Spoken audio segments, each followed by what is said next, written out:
Well, that's very, very true.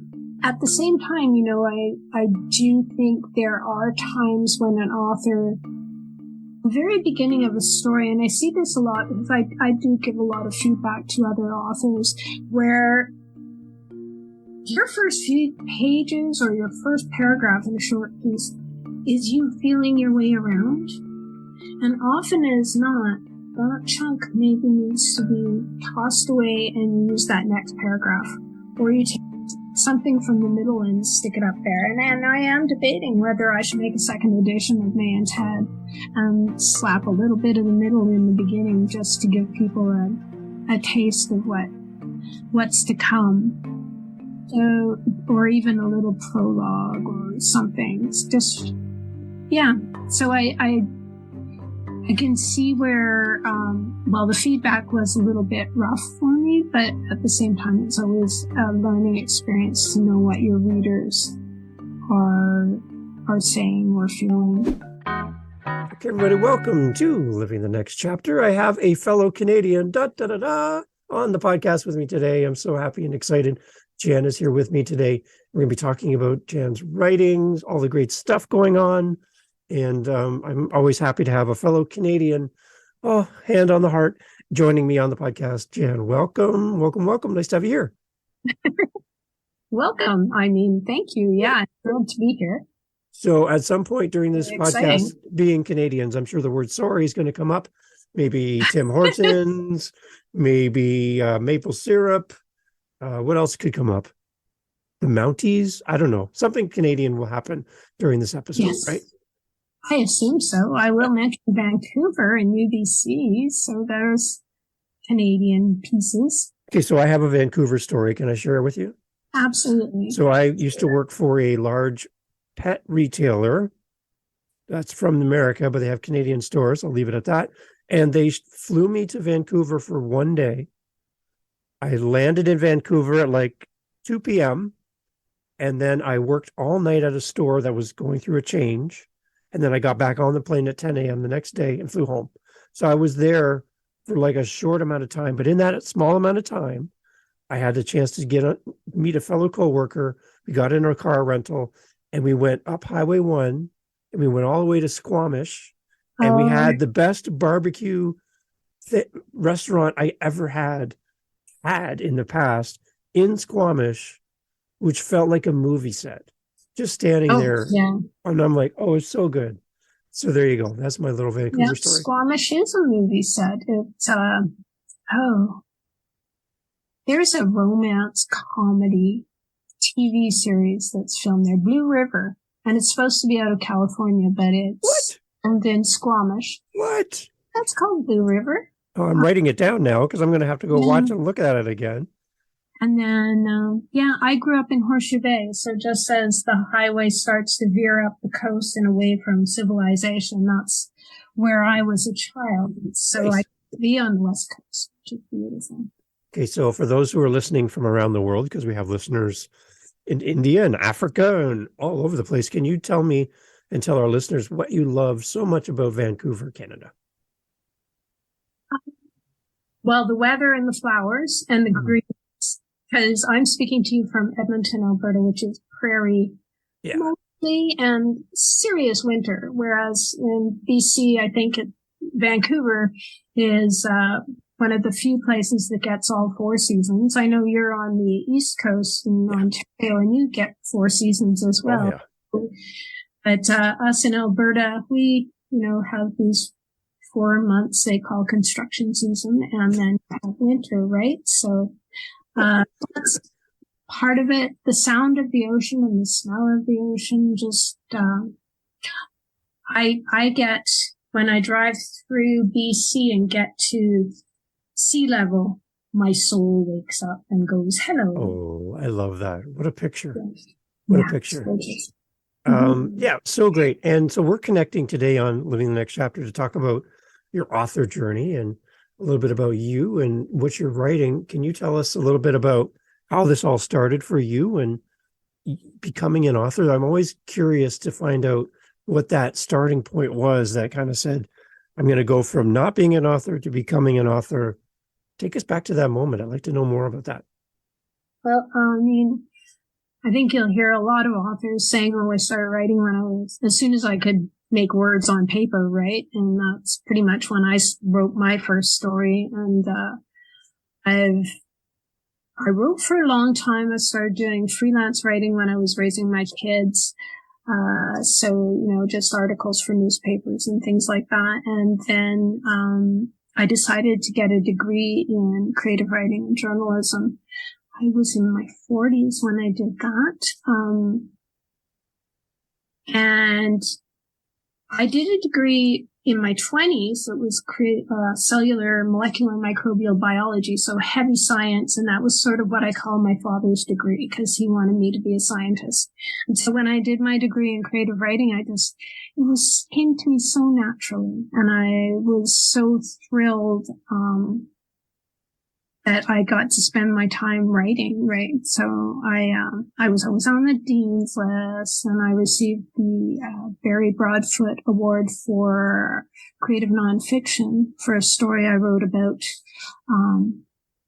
my father's passing. And so that was a boost of confidence. And then I worked as a reporter for a few years, and then I became a corporate writer. And which made it very difficult. I was writing for the government, so it made it very difficult for me to find that creative piece of myself. Right. So I really, you know, like I kept calling myself a writer, but I thought I always put that caveat, oh, I'm a corporate writer, which means I write, you know, brochures and safety bulletins and really boring stuff. And so I started to say, you know what? I have to start writing. If I'm going to be a writer, I'd better get that novel written before, you know, I kick the bucket. So I started getting up at like 5:30 every morning. On the weekdays, I don't write on weekends. And I wrote for half an hour every day. And it took me 5 years to get my first novel. Wow. And I've retired since then. And you know what? I still write half an hour every day. I wish I could remember the name of the author. She is a Canadian author as well.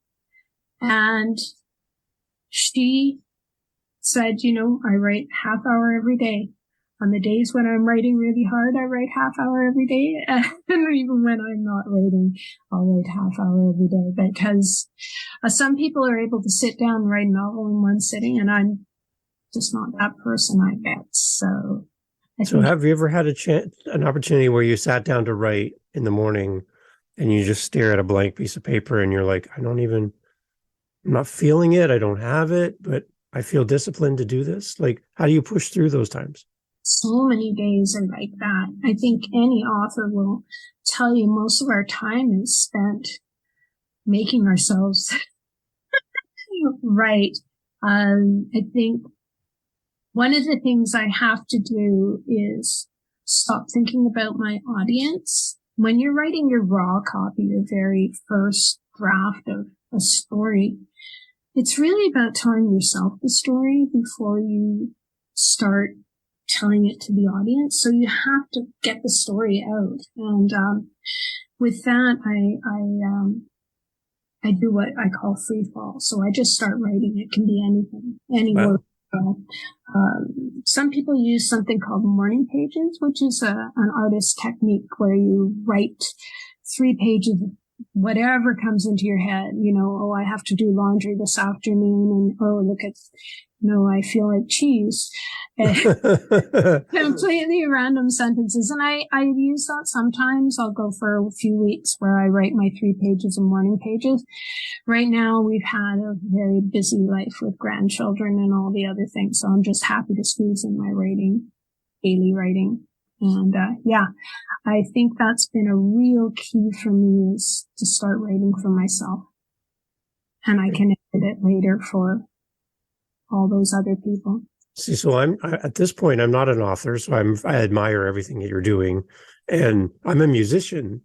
So when I sit down to write music, there's times where I have the same experience writing music that you would experience writing a book. But then I'm like, I would go and listen to another artist and be inspired by their music and then I'd find myself just playing their music. And I'm like, now that's not my song. That's their song. I'm inspired by them, but now it's starting to work its way into my thoughts, into my planning when I write. Yeah. And I'm always afraid that I'm copying someone else and my idea is not uniquely mine. And I know that there's not a lot of original writings and music and writing books because a lot of things have already been written or recorded. How do you separate yourself from authors that you admire without letting them kind of bleed their way into your book and you feel like you're just saying their words? Is there a way that you kind of keep that separate? I do. And it's funny you should say that, because I find that I write pretty much literary fiction. You know, it's a suspense thriller kind of. I like nasty things to happen to my characters, but I cannot read sci-fi or fantasy when I'm writing my stuff, because it's really hard to take my brain from that sci-fi fantasy world into a reality-based story that, you know, is not, got any aliens or weird magical things happening. So, right. A couple of my favorite authors, Margaret Atwood and John Irving, are kind of my inspiration, and they're my go-to to make my brain go into that sort of creative mode. That they write the same style as me, but I don't feel like I'm ever copying them. Good. Because I could never go, like both of them have their weird, which I love. You know, there's this, when you're reading their stuff that sort of cracks the brain. And I like to write like that, but I have a different way of cracking people's brains, I suppose, if that's a term. Okay. I always like to wonder too, like, how much of you are in your writings? Do you find yourself as kind of blending you as a person into your characters, your little elements of who you are kind of planted within your writings, or are you trying to keep you separate from your characters when you're writing? I don't think you can keep yourself separate from your characters, because you are the one character you know inside out. You know how you think, and your thought patterns. You know how you physically move and what it feels like maybe to be scared. I mean, when I'm writing about those feelings, I have to write how I felt them, because I don't know how other people have felt them, really. But I've been so many different people in my life. So I'm able to choose those different people and insert little experiences. Like, my goodness, I've worked in a pet store. I have been a scientist. I have been a reporter. I worked in a radioactive lab. I studied viruses. I've been a student. You know, there's so many parts of me that I can throw into my stories. But I watch people and I know people. So little bits of what I know about people or what I see in people really get put into my story too. And I'm 60. I know a lot of people, or have met a lot of people. And so those little quirks, you know, that's interesting. You know, that's probably something that's going to tuck away in my brain, the way that person stuff that French fry in their nose or whatever. Whatever odd things. And I've raised children as well, so know them as well. So, any tips for new authors listening to us talk today about building character development in your writing? How do you take somebody from a character from being an idea to making them feel like a real person that a reader can identify with? I think you have to, again, use parts of yourself and parts of the people that you've met. But I found when I'm writing, my characters become themselves. And I always go back to when I was a little girl playing with Barbies or whatever, you know, like that kind of level of, this is what you use your imagination, and you take pieces of people that you've seen or know and you throw those bits in. But I mean, even the story I'm writing right now, the characters are evolving. And I work with a critiquing group and they go, well, that character wouldn't have done that earlier in the story, but now we're seeing this new part of the character. And because I've written, about 100 pages into this novel, this character has changed who they are because as I get to know them and what they do and how they react to things. And I'm going to have to go back to the beginning of the book and tweak those bits of that personality that has developed. So, you write your character and your character grows into something. And then it's all part of the editing process and the building of the novel that you can take it back and go, okay, with my novel here, May and Ted, May and Ted were completely different people when I first started writing about them. Right. And now they're, now they're people in the stories. It seems interesting because it seems like when I talk to authors, there's a moment where the author is driving the story. They're in control. They're behind the wheel and we're going in this direction. But then there seems to be some times where the author seems to move to the passenger seat and the story takes over. And it's like, I wasn't intending to go left. The story is going more right. And now here we're going in a new direction that I wasn't even planning. And it's almost like it's like enjoyable for the author to move from driving to passenger and see where the story goes. I like that. It's really freeing. And I remember, in my 30s when I really started trying to write fiction, I would find that my characters kept going crazy and doing horrible things. And so I would stop writing because I thought, people don't want to know about that. But now I've given myself permission to let my characters do whatever they want. And yes, they take the driver's seat. And if they go crazy, well, we'll deal with that. Okay, so let's talk about your book. Let's talk about, you have it there with you. Let's see it. I love when authors hold up their books. Yeah. May and Ted. Okay. Tell me the story behind the idea for May and Ted.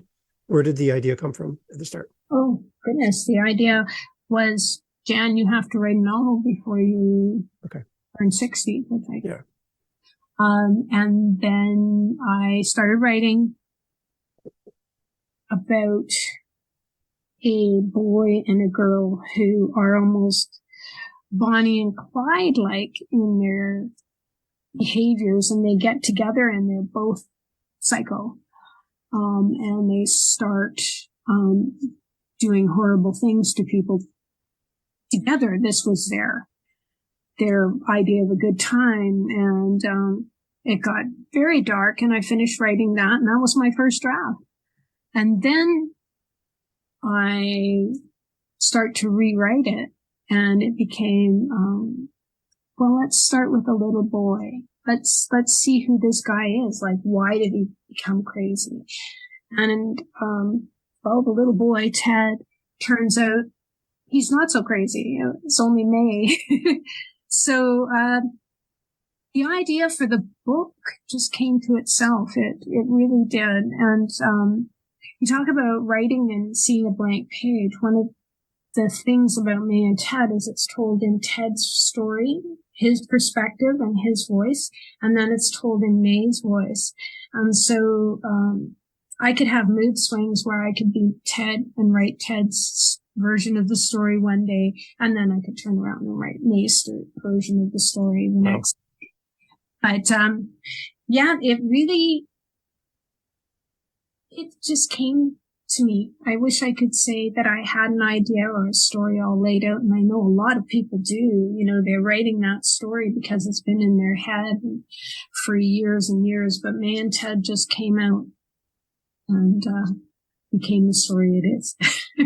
So before we hit record, you were talking about meeting some fellow authors or readers in a public setting and talking and getting feedback about your book. And you got some feedback on your book that kind of made you pause for a second because they were they weren't giving glowing reviews. They had some criticism and some critique of your work, especially in the early part of May and Ted. And can you tell us a little bit about that and your response to that internally, to that feedback that you received? Internally, it made me think that May and Ted is self-published, and I was rejected probably 30 times before I self-published. So it made me think that I shouldn't have been submitting the first 100 pages to an agent. I should have given them the middle. It also made me think, well, maybe I should rethink how the book is laid out. I didn't feel bad because I've had a lot of really great feedback on it. I have had criticisms, and I never had a bad written review on Amazon for May and Ted, but or on Goodreads, but I have had bad scores, like 1 or 2 out of 5. That destroys me for a day. Like, yeah. I wondered, I really just wish I could talk to the person and find out what they found that turned them off, right?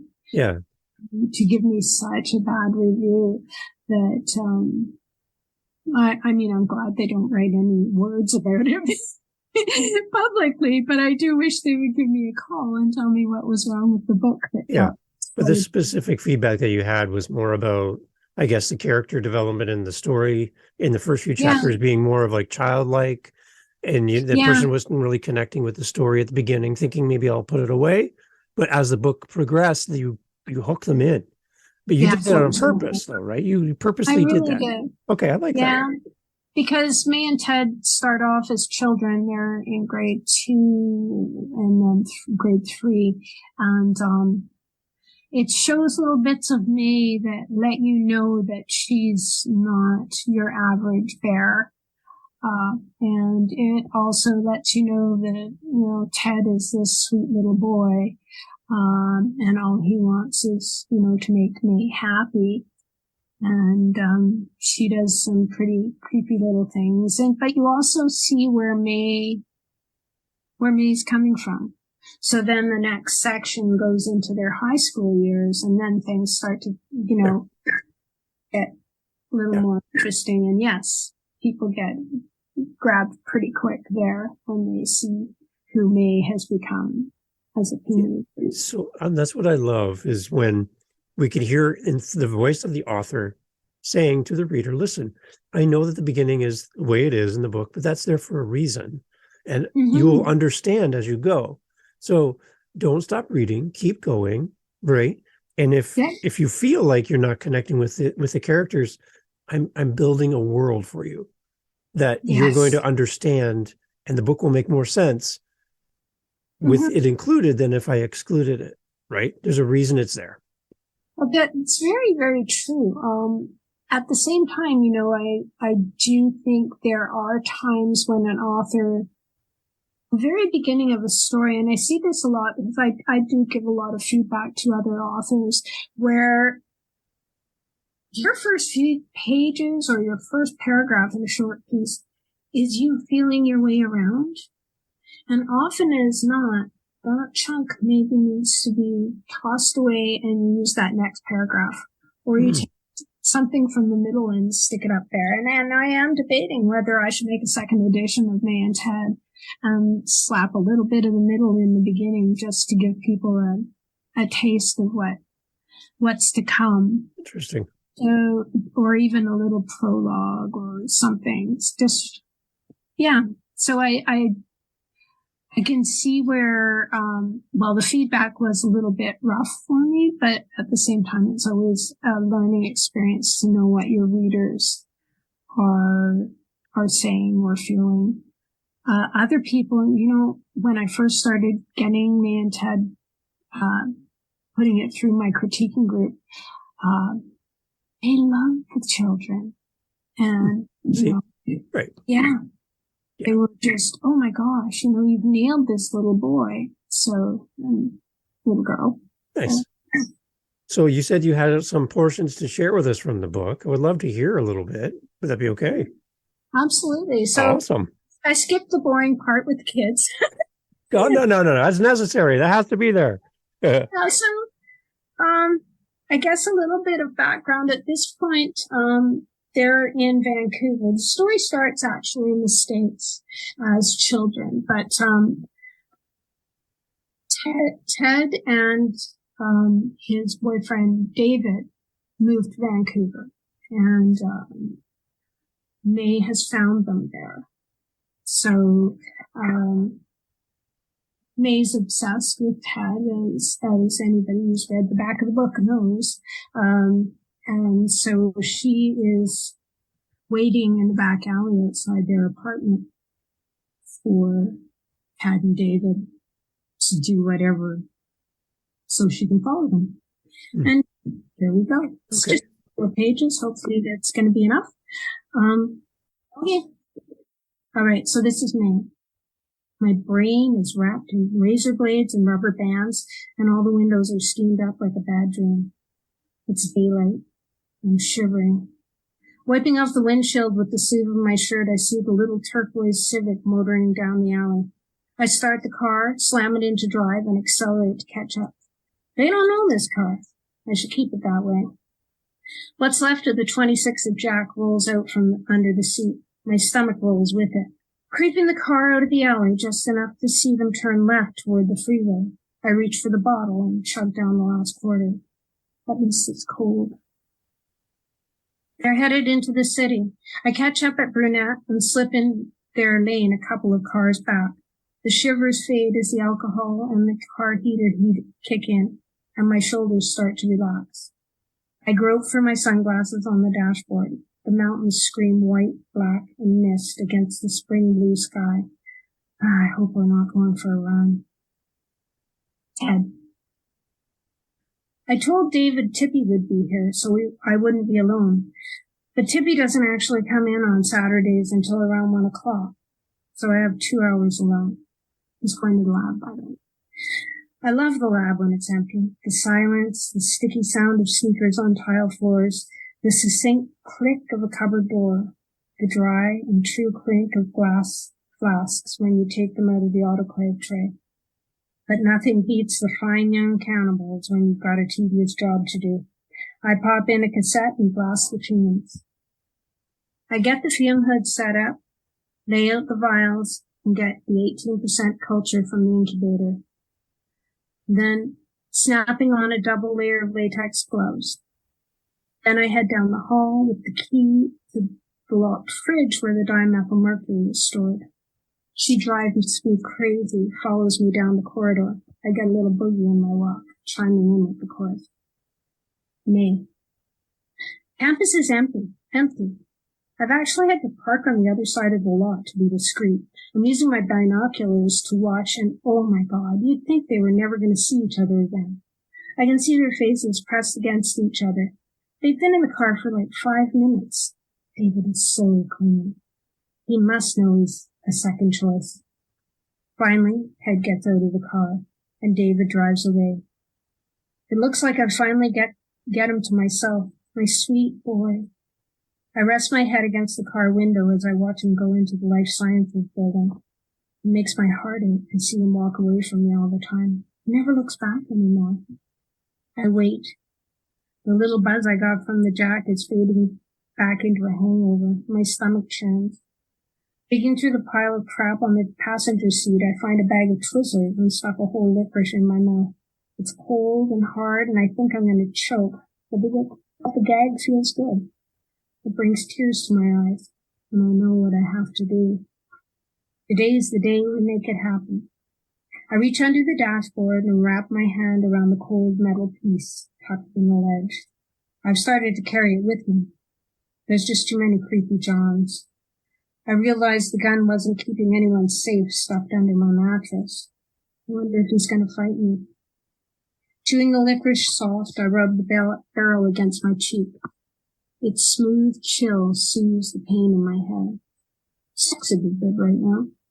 Maybe we can do it in the lab. I smile, shoving the gun down the front of my pants. Head. I work, going through the motions. Pipette a sample into a vial, pop the lid down, spin the vial, pop the lid up, pipette a sample out, and squirt it into the next dilution. The little brown bottle of dimethyl mercury is tucked safely at the back of the fume hood. My breath is moist against the face mask. The fume hood roars its own storm, so I've turned the music up. I can't resist bopping to the incessant funk of I'm Not the Man I Used to Be as it rocks to its conclusion. The music fades to a close, and there's a click. My instant thought is that the tape has ended, but then the tin beat of I'm Not Satisfied begins. She's here. That's where I'll leave you. Good job. Good hook. I love it. Wow. I love how you describe things. Like I'm in the car.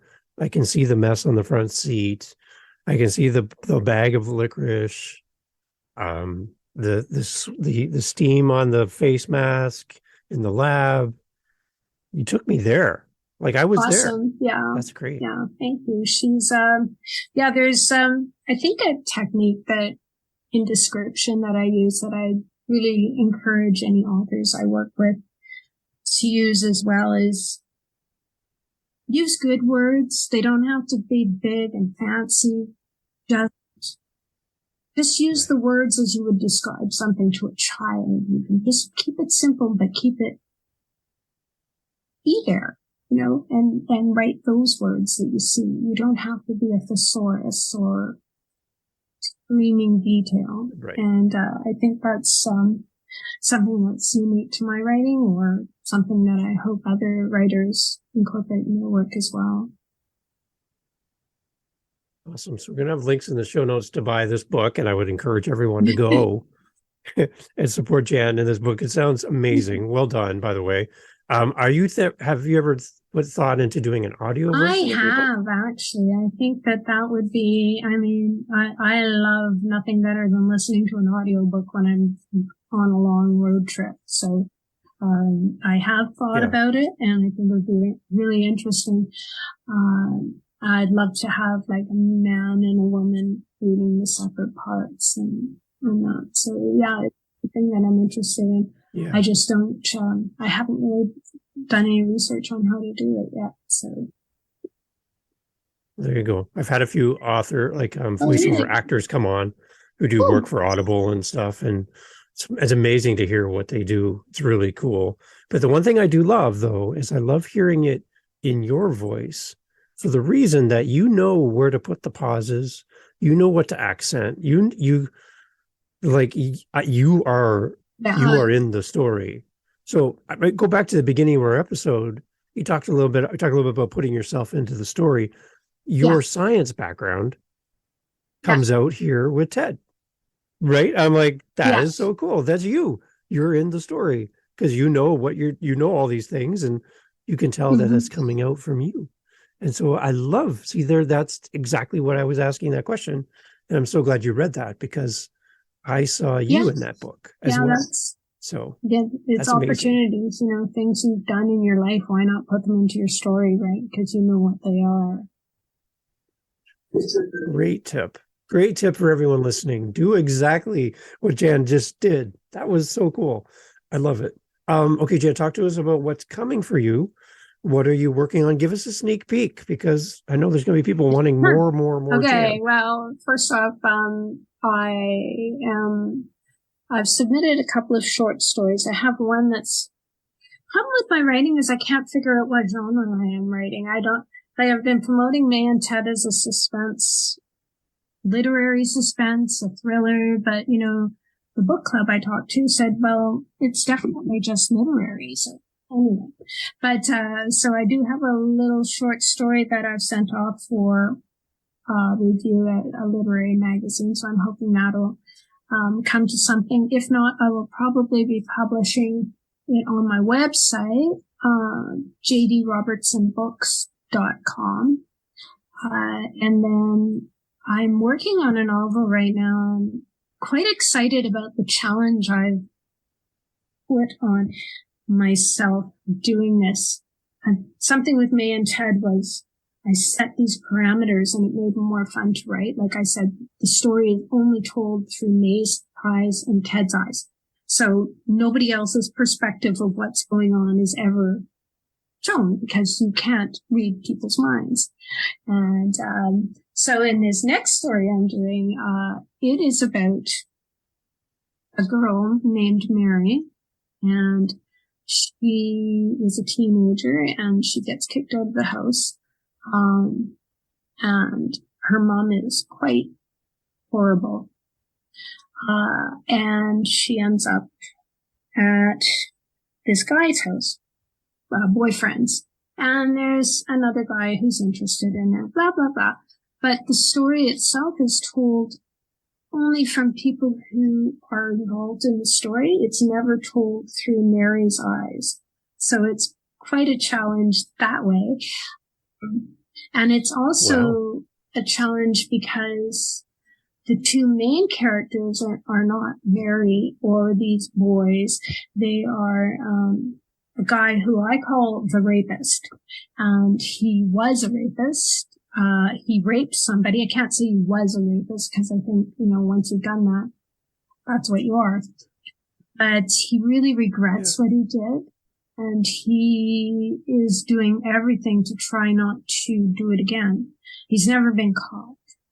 And then, an elderly lady, and she's very sweet and she loves everyone. And these two, the rapist and the old lady, they befriend each other.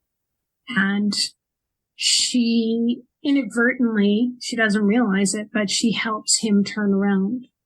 But at the end, I can't tell you what.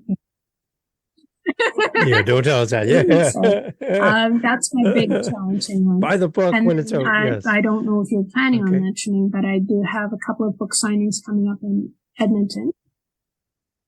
One in St. Albert this Saturday at Chapters, and one at the Chapters in South Edmonton Common on Easter Sunday. Now that one, I don't know if he realized it was Easter Sunday we scheduled it, so I would check my Facebook and on that one, and I'll be promoting it if it's happening.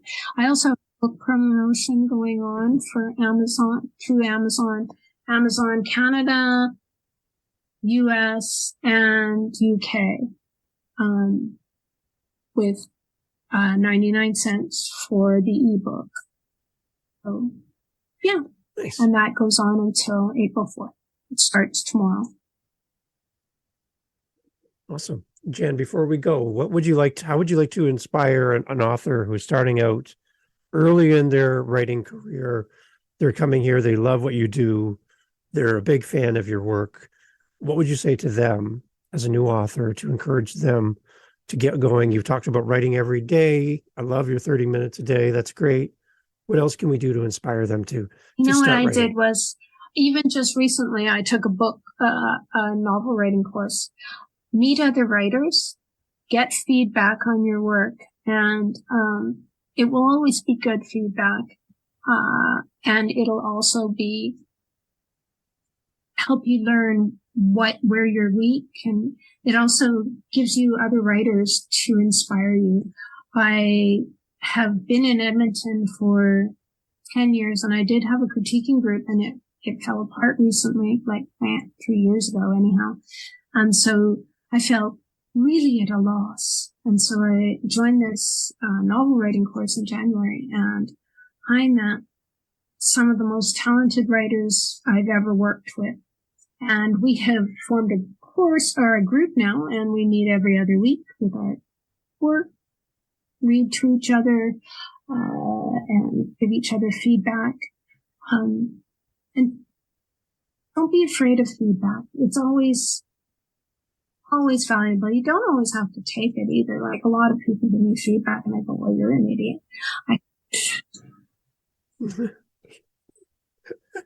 Right. Yeah, you're just not my audience. Properly. I understand that. Yeah. But I also encourage people to read their work out loud to hear what it actually sounds like. And if you ever go to self-publish, make sure you've got a really, like a professional, qualified editor to look at your work. Don't be slapping it out just willy-nilly thinking you caught all the typos. Yeah. Mm-hmm. It's good. It's awesome because it's an outside set of eyes, different perspective. They're not so close to the trees. They can't see the forest, right? That kind of thing. Yeah. It's nice to have that Mom and outside Dad and opinion. your husband That's great aren't advice. good. Right. Yeah. Get somebody who Yeah. knows what they're looking for. Yeah, exactly. That's a key, right? Awesome, Jan. Thank you so much for sharing part of the book. I don't have that happen often, and I wish I had more authors do that because, again, I get to hear the book through your lens, in your voice, and that was a treat to have that, by the way. Thank you for doing that. Very unique as a guest. And this is your first time on a podcast, and I want to give you some quick advice. You are amazing at this. Please do more of this because hearing the author on a podcast takes away some of the mystery around the book. And as a consumer, as a reader, looking at your book on Amazon or on your website and going, am I going to like this? Am I really going to, is this going to help me? Or is this going to be the book I need? To hear you talk about your book and your passion and to connect with you as the author, it just erases any hurdle, any obstacle about buying the book, because now we all know and love you. And now we want to buy the book to support you. So do more episodes, do more podcasts. Thank you so You did much. such a great job. It was Awesome. so great to have Thanks you on so the much, podcast. David. This has been a real honor and a great opportunity. I'm so glad that my first podcast was Canadian. So, hey, I don't think we did Canadian at all, did we? No, we didn't. Hardly any. Do we have to throw that here at the end? I'm going to go get a donut at Timmy's. You have to say the word about instead of about. About. Okay, I'm going to go shovel snow now. Anyway, That's people too think, Canadian. We're going to go shovel our snow. Thank you. I love it. It's great. All Thanks, right, Jan, for being part of the Bye-bye. podcast. Great to have you here. Cheers.